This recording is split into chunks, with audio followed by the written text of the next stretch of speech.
Ready হচ্ছি guys পার্লারের জন্য। অনেকটা দেরি হয়ে গেছে, বেরোবো এখন।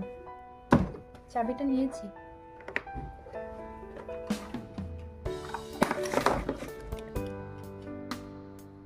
মাথা ক্লিন করে নি।